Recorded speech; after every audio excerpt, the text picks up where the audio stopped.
Anyway, what's your opinion on how the Middle East was the most developed, advanced regions, and after Islam took over, it was, well, Islam, wherever Islam goes, Islam destroy. You see, the Muslim, they say to you, do you know the civilization when Europe was in the Dark Ages? School books and books which we read in college, you'll read there that from 8th to the 12th century, it was the Dark Ages. Dark for whom? It was dark for the Europeans, not for the world. The Arabs and the Muslims were very much advanced from the 8th to the 12th century. They were very much advanced. Ages. My friend, the Dark Ages of Europe was 1 billion times than the golden ages of the Middle East, as they claim. The golden age of the Middle East was what? Was the Muslims and the Arab invading every country, bringing the wealth and the money they steal from Persia, from India, from Syria, from Iraq. This is the golden age. They say to you that, let me count for you how many Muslim scientists was in the golden age. My friend, all the Muslim scientists, they call them, they are not Muslims, and most of them, they are killed for they are considered apostate.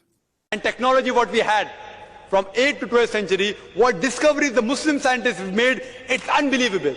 Today, because science is advanced, and making so many discoveries. There, with the amount of limited facility we had, the amount of discoveries Muslim scientists made, it's unbelievable. In the time of their life, they were harassed, they were killed, they were beaten to death, and now they are calling them scientists. In the time of their life, who do they call? They call them scientists. They were not considered Muslims.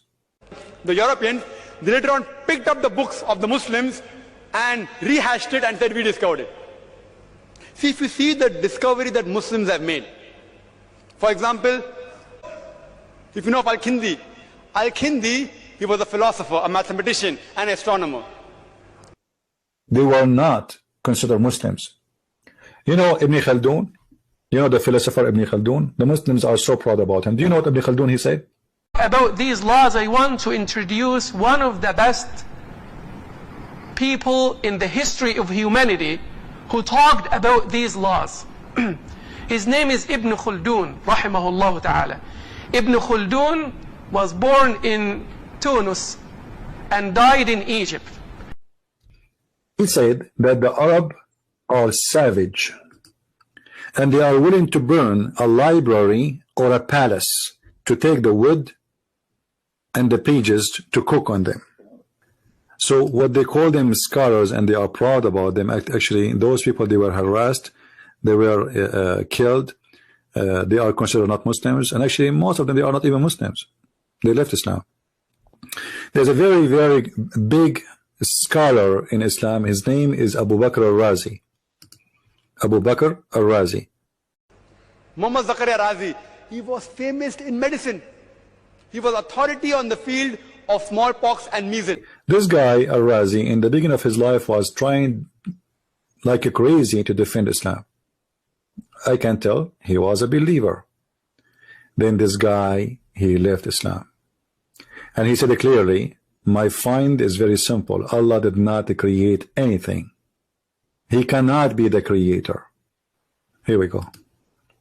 Al-Razi, 606 after Muhammad.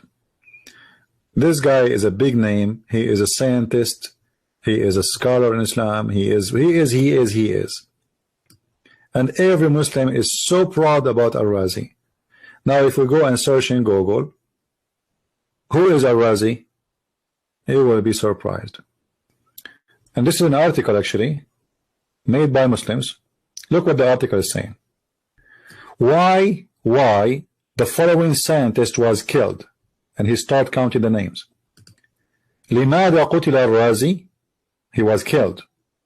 And الخوارزمي, he was killed. And الكندي, he was killed. And الفارابي, and he was killed. And those are the greatest names in the history of what the Muslims, they call them Islamic scientists. The answer is simple. They are atheists. Not only that, by the way, you know, all of those, they call them scientists, they suffer a lot. Al-Ghazali, Ibn Rushd, Al-Asqalani, Al-Sahrudi, Ibn Hayyan, etc. They've been tortured, they've been killed, they've been, jailed, they've been beaten. All of this because they are not Muslims. But Muslims now, they publish tons of articles about the glorious time of Islam. Those people, they were humiliated because of Islam. And Muslims refuse to consider them as Muslims all those centuries. Now, they want to prove to you that Islam is a religion of science. So they start quoting their names. You see, the founder of Apple company, his father was Syrian, his real father. But this guy, he did not grow in a Muslim family, and he's not Muslim. Trust me, in 20 years from now, the Muslim, they will say he's a Muslim. In 50 years from now, they will make a book about him, a great Muslim scientist who created the first iPhone. But this guy, he don't give a garbage about Islam. In this article, they count for you how someone like Al-Ma'arri, he was jailed, how Ibn Hayyan was killed, how Ibn al-Munammar was exhorted, or let us say deported, how they burned the library of Al-Ghazali, and they burned the library of Ibn Rushd, and they burned the library of Al-Asfahani, and they accused him of their faith, and how Al-Farabi was accused to be a kafir, same as Al-Razzi, same as Ibn Sina, same as Al-Kindi, same as Al-Ghazali. Who's left? One of the greatest writers in the history of the Middle East, his name is Ibn al-Muqaffa. Any one of you heard of the book? It's called the Thousand Night and Night. Anyone remember this book? The Thousand Night and Night. You heard it before? This is the guy who wrote it. Do you know what they did to him? You will not believe it. They accuse him to be kafir, and then they cut his feet and his hands, and at the end they cut his head. But today they speak about the amazing Ibn al-Muqaffa. Who can write like Ibn al-Muqaffa? I agree, this guy is an amazing writer. This guy is an amazing writer. There's no question about that. They will not tell you what they did to them. They are not Muslims, they are out of Islam, and they were killed for that reason, and they tortured them. They cut his hands, they cut his feet, they crucify him, they cut his head. And now they are proud about them. Do you see how hypocrite they are? There's another scholar, his name Ajad ibn Durham. They cut his head. I'm just reading the article, by the way. It's in front of me. Those who speak Arabic, they know it. I can give you the article actually in Arabic. You can use Google translation if you wish.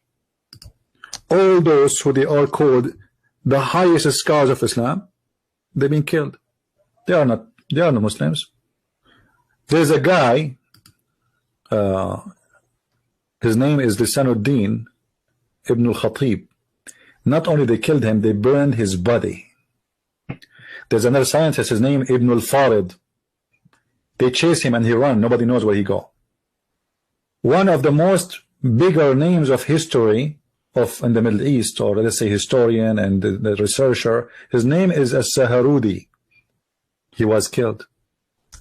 Even the Muslim scholars of the Muslim Sunni, you see, the Muslim Sunni have four sects. The Muslim Sunni have four sects. One of them, his name is Ibn Hanbal. Ibn Hanbal, this is their scholar. I mean, this is not a joke. This is a Muslim guy. This is for sure a Muslim. This is not an atheist. This guy, Ibn Hanbal, is not an atheist. He is a Muslim, and he was a Muslim. Even this one, the Caliphate, he tortured him. A philosopher, his name is Al-Kindi, in the age of 60, they took off his clothes in the middle of the city and make him naked, and they did slash him or lash him 60 times. And the Muslims were saying, Allahu Akbar, Takbir. And do you know what they said about Ibn Sina? You will never find a Muslim that is not proud about Abu Sina, who is a doctor, who is not even an Arab. He is from he's a Persian originally. Their book says that Ibn Sina was the Imam of the atheist, same as they said about Abu Bakr al-Razi. So who's left? Who's left? Muslims, who's left? I don't want to read the rest because there's still more. But who's left? Nobody left. But yet in their speeches about scientists, the glorious scientists of Islam, we find that all of those are atheists. You see how they lie to you? This is how they lie. Who's left? I don't know. Nobody.